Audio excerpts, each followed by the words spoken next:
India's number 1 varicose veins hospitals అబిస్ను సంప్రదించండి. మీ నొప్పి లేని ప్రయాణాన్ని ప్రారంభించండి. నమస్తే రమగారు. నమస్తే జయ.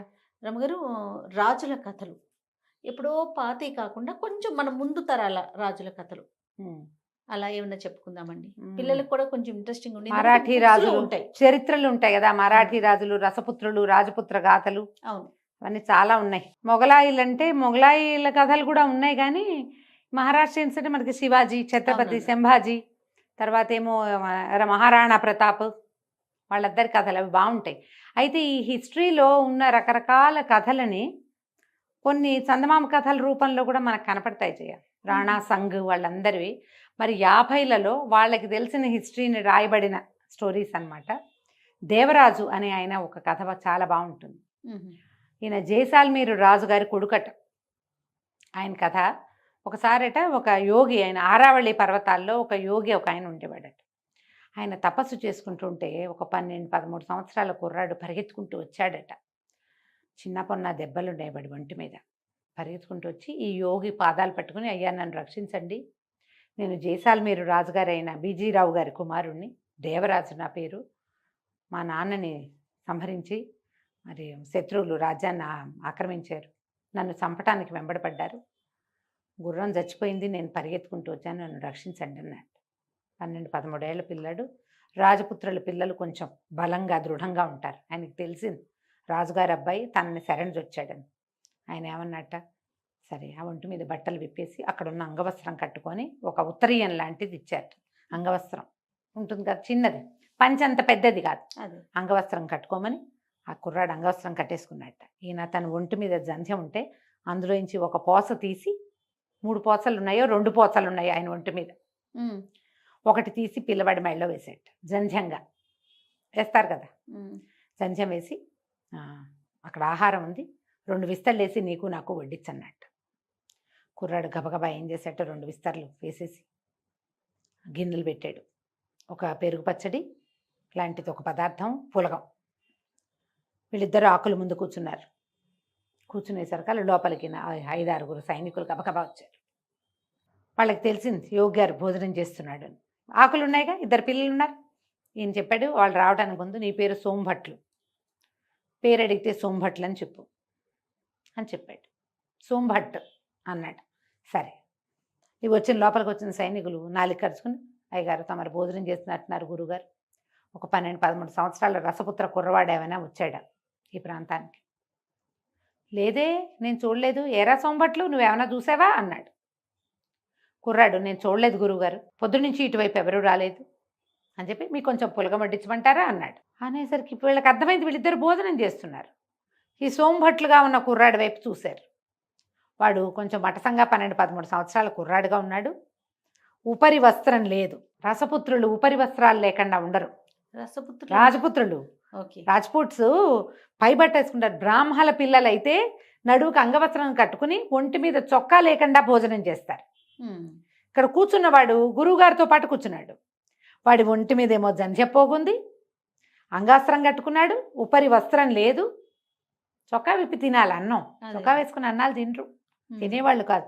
ఇప్పుడంటే మామూలుగా బయట తినేస్తున్నారు, కానీ ఇళ్లలో పెద్దవాళ్ళు ఉపవాసాలు అవి ఉన్నప్పుడు, పూజలప్పుడు మీరు బ్రాహ్మణ భోజన పంక్తి గమనిస్తే పైన ఉత్తరీయాలు అవి ఉండవు. అదేండి, భోజనం చేసేటప్పుడు అట్లా కూర్చోవాలి, అది నియమం. వీడిని వాడిగా భావించే అవకాశం లేదు. ఇంతే సైజు, 12-13 ఏళ్ళ పిల్లాడే, కానీ కాదు రాజపుత్రుడు కాదు వీడు. ఓకే, ఎందుకంటే వీడు బ్రాహ్మణ కుమారుడుగా కనపడుతున్నాడు. ఊరుకున్నారు, వదిలేశారు, వెళ్ళిపోయారు. సరేలేండి గురుగారు, భోజనం కానివ్వండి, క్షమించండి ఇలాంటి సమయంలో వచ్చి మిమ్మల్ని డిస్టర్బ్ చేశామని ఏదో నమస్కారాలు చెప్పుకుని దిగేశారు. పిల్లాడు ఆకులో వడ్డించుకున్నాడుగా, పరమ దుఃఖంతో అది తిని ఆయన కాళ్ళు పట్టుకున్నాడు. నన్ను ఆ ప్రాణాలు రక్షించారు, నా చేతి అన్నం తిన్నారు మీరు, నన్ను కాపాడండి అంటే ఆయన ఏమన్నాడంటే, రాజకుమారుడివి నువ్వు, నా శరణు వచ్చావు, అందుకని నాకేమి ఎవరి చేతి భోజనమైనా నాకే పట్టింపు లేదు, నీ ఇష్టం వచ్చిన నాళ్ళు ఇక్కడే ఉండు, నీ ప్రాణాలకి నాది పూచి. ఓకే, సరే ఉన్నాడు. కొంతకాలం నడిచింది. వాడు అప్పటికే యుద్ధ విద్యలు నేర్చుకునే ప్రాక్టీస్లో వాటిలో 12-13 ఏళ్ళతే పిల్లలు దృఢంగా ఎత్తుగా ఉంటారు. వాడు అక్కడే ప్రాక్టీస్ చేసుకుంటూ ఉండేవాడు. ఎక్కువ కాలం మేము ఉండలేవాడు. ఒక 16-17 సంవత్సరాలు, ఒక 3-4 ఏళ్ల పాటు అక్కడ ఉన్నాడు.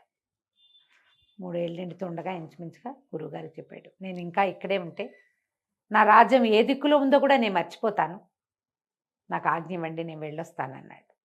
ఆయన రాజ్యాభిషేక ప్రాప్తిరస్తు అని దీవించి వెళ్ళరా అన్నాడు.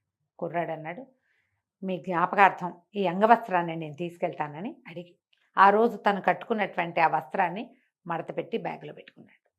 ఈయన ఏం చేశారంటే, ఉండు ఒక నిమిషం, నీకు ఒక ఇది ఇస్తానని చెప్పి ఒక వెదురు గొట్టం తీశారు. వెదురు గొట్టంలో బయటికి వెళ్ళి కొన్ని ఆకుల్ని పిండి ఆ రసాన్ని ఇందులో పోసారు. ఈ వెదురు గొట్టంలో పోసి దానికి ఒక మూత బిగించారు.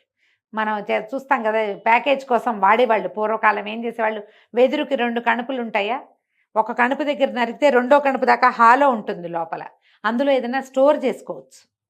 ఇప్పుడు కూడా అలాగే చేస్తారు, ఈ పల్లెటూళ్ళల్లో అక్కడ వాడతారు దాన్ని. ఇందులో ఉన్న పసరుతోటి ఇనుము బంగారంగా మారుతుంది, నీకు అవసరమైనప్పుడు మాత్రమే దీన్ని వాడుకో అని చెప్పి ఆ చేతిలో పెట్టి కుర్రాడు పరుచుకొని వచ్చేసాడు. పట్టుకొచ్చేసాక ఎట్లా వెళ్ళాడు అతను, తన మేనమామ ఇంటిని వెతుక్కుంటూ వెళ్ళాడు పిల్లవాడు. అక్కడ ఇంకొక రాజ్యంలో జైసాల్మీర్కి ఎడం వైపుగా ఉన్నటువంటి ఒక చిన్న రాజ్యం మేనమామది, అక్కడికి వెళ్ళాడు. తన తల్లి అప్పటికే ఈ శత్రువుల బారి నుంచి తప్పించుకుని తన అన్నదమ్ముడి ఇంటికి చేరిపోయింది. కుర్రాడు అక్కడికి చేరలేదని వాళ్ళ శత్రువులు తెలుసుకున్నారు, కానీ అతని మీదకి యుద్ధానికి వెళ్ళే ఉద్దేశం లేదు. ఆవిడ కుమారుడి కోసం వేచి ఉండి అన్న దగ్గరే ఉంది. కొడుకుని చూసి కావలించుకుంది, నాయన వచ్చావురా అని ఉప్పు తీసి దిగదొడిచిపోసి పిల్లాడిని లోపల తీసుకెళ్ళింది. ఆహారం పెట్టింది. ఇన్ని రోజులు అడవిలో గురువుగారి దగ్గర ఏదో వాడే వండుకుంటూ తింటూ ఉన్నాడు. బలవర్తక ఆహారం పెట్టారు. అయితే ఇతను అడిగాడు, మామయ్య నాకు ఏదైనా కొంత స్థలం ఇవ్వు, నేను ఏదైనా చిన్న కోట కట్టుకుంటాను, నాది నేను నా రాజ్యాన్ని సంపాదించుకోవడానికి ప్రయత్నం చేస్తానన్నాడు. వాళ్ళ మేనమామ విసుక్కున్నాడు. భీమరాజు ఆయన పేరు. ఆయన ఏమన్నాడంటే, స్థలం లేదు గిలం లేదు, నువ్వు ఉన్నావు, నీకు అన్నం పెట్టావు అంతే, నీకు నేనేం చేయలేను, నా వల్ల అవ్వదు, అవంతా నాతోటి కాదు, నువ్వు వచ్చి ఇక్కడ ఉంటానంటే నువ్వు ఉన్న నాళ్ళు తిండి తిండండి నువ్వు మేమ, కానీ నేను స్థలాలు ఇవ్వను అన్నాడు. అంటే ఏమైంది, అంతలో ఏమైంది, ఒక గొడారి వాడు వచ్చాడట. అంటే అదే మన చెప్పులు అవి కుట్టేవాళ్ళు, వాడు ఒక ఎద్దు చర్మాన్ని తీసుకొచ్చి ఇచ్చాడు ఈయనకి. కుర్రాడు అడిగాడు, దేవరాజు ఈ అబ్బాయి పేరు, ఈ రాజుగారి అబ్బాయి, ఎంతో వద్దు, ఈ ఎద్దు చర్మం పట్టేంత స్థలం ఇవ్వు చాలు నాకు అని అడిగాడు. ఎద్దు చర్మం ఎంత ఉంటుంది, ఎద్దుని ఒలిస్తే మాత్రం అది ఎంత అవుతుంది? సరే, ఈయన ఏం చేశాడు, ఒక దూరంగా ఉన్న ఒక ఇసుక పర్రని చూపించాడు. ఆ ఇసుక పర్ర మీద ఈ ఎద్దు చర్మం పట్టేంత స్థలం తీసుకో, ఏం చేసుకుంటావో చేసుకో అన్నాడు. అనేసరికల్లా కుర్రాడు ఎద్దు చర్మం తీసుకున్నాడు చేతితోటి. ఎద్దు చర్మాన్ని కూడా ఇచ్చేశారు, ఇది పట్టాలి కదా అక్కడ. సరే, కుర్రాడు ఏం చేశాడు, వాళ్ళ అమ్మంది ఊరి ఎద్దు చర్మం పట్టేందంటే, ఎంతరా 10 అడుగులు రాదురా నాయన అంటే నవ్వాడు. నేను చెప్తానమ్మా దాని సంగతి నీకని సన్నటి కత్తి తీసుకుని ఎద్దు చర్మాన్ని పీలికలుగా చీరేశాడు. ఆ పీలికలన్నీ ఒకదానికొకటి ముడేసి దాన్ని ఎంత పెద్ద తాడుని చేశాడో వాడు. ఆ తాడుతోటి ఒక స్థలానికి ఇది కట్టి, ఈ స్థలం నాది అని చెప్పాడు. ఊరిని మేనమామ ఆశ్చర్యపోయాడు. ఏమిట్రా ఇంత స్థలం కొట్టేస్తావా అన్నాడు. ఇంత స్థలం కొట్టేస్తావా నీ తెలివితేటలతోటి అంటే, బావయ్య ఇది ఒట్టి ఇసుకపర్రే కదా, ఇది ఒట్టి ఇసుకపర్ర, నీకేం ఉపయోగం లేదు, చెట్టు చేమాలేవి ఇందులో, పొలం పండదు, నువ్వు ఉంచుకుంటే ఏమిటి, నాకు ఇస్తే ఏమిటి, అంతేగా ఆనంగానే సరే సర్దుకున్నాడు. సరేలే అన్నాడు. ఇందులో ఏం కడతావో ఏం చేస్తావో చేసుకోమన్నాడు. ఈ కుర్రాడు ఏం చేశాడంటే, మేనమామ ఇంటి నుంచి కొన్ని వస్తువులు అడిగాడు. కన్స్ట్రక్షన్కి ఓ పలుగు పార అవి కావాలంటే, అలాగేనని పలుగు పార అవన్నీ స్త్రీధనంగా మీ అమ్మకి ఇస్తున్నాను అన్నాడు ఆయన. కుర్రాడు ఏం చేశాడు, పలుగు పార కొన్ని పలుగులు అవి పట్టుకుని ఇసుక పర్ర దగ్గరికి వెళ్ళి, గురువుగారు ఇచ్చారు కదా ఒక చిన్న దాంట్లో పసరు, ఆ పసరుని ఆ ఇనప దాని మీద పోస్తే అది బంగారుగా మారింది. పరుసవేది విద్య ఆ గురువుకి అది ఉన్నది. ఆరావళి పర్వతాల్లో ఉన్న గురువు గారికి స్వర్ణ విద్య ఉంది. అబ్బా. ఆయన ఈ రాజపుత్రపు కుర్రవాడు తన దగ్గర 4 సంవత్సరాలు తలదాచుకున్న వాడికి తన విద్యలో ఒక అవకాశాన్ని ఇచ్చాడు. వీడ ఈ ఇనప వాటిని బంగారంగా మార్చి, బంగారాన్ని డబ్బుగా మార్చి అక్కడ ఒక పెద్ద కోట కట్టడం మొదలుపెట్టాడు. కోట మొత్తం తయారైంది. మరి డబ్బులు ఆ, ఎంతమందినో తీసుకొచ్చాడు. వాళ్ళ వీర చాలామంది అయ్యారు. ఆ వచ్చిన వాళ్ళందరూ చక్కగా ఇక్కడ ఉంటూ మరి అందరికీ డబ్బులు పుడుతున్నాయి. బంగారం వీటి దగ్గర ఉన్నదే గోల్డ్. ఉమ్, ఇక కోట తయారైంది. ఈ భీమరాజుకి చుట్టాలు పక్కాలు వచ్చి అబ్బా మామయ్య కోట కంటే మేనల్లుడి కోటే పెద్దదిగా అండ మొదలుపెట్టారు. ఓకే. ఇక ఆ ఇతను- కోట కొట్టేయాలి. ఆయన ఏం చేశాడు, సైనికులను తీసుకుని బయలుదేరాడు కోట మీద జమాయించడానికి. అయితే కోట దగ్గరికి వెళ్ళి వీళ్ళు ముట్టడి చేసేసరికి లోపల నుంచి దేవరాజు వాళ్ళ అమ్మగారు వచ్చింది. అదేమిటన్నయ్య భలేవాడివి, వాకిట్లోకి వచ్చి ముట్టడేమిటి, భోజనాలు చేయండి అందరూ, ముందు భోజనానికి రండి అని, మీ కోటని ఇది అని లోపల తీసుకెళ్ళింది.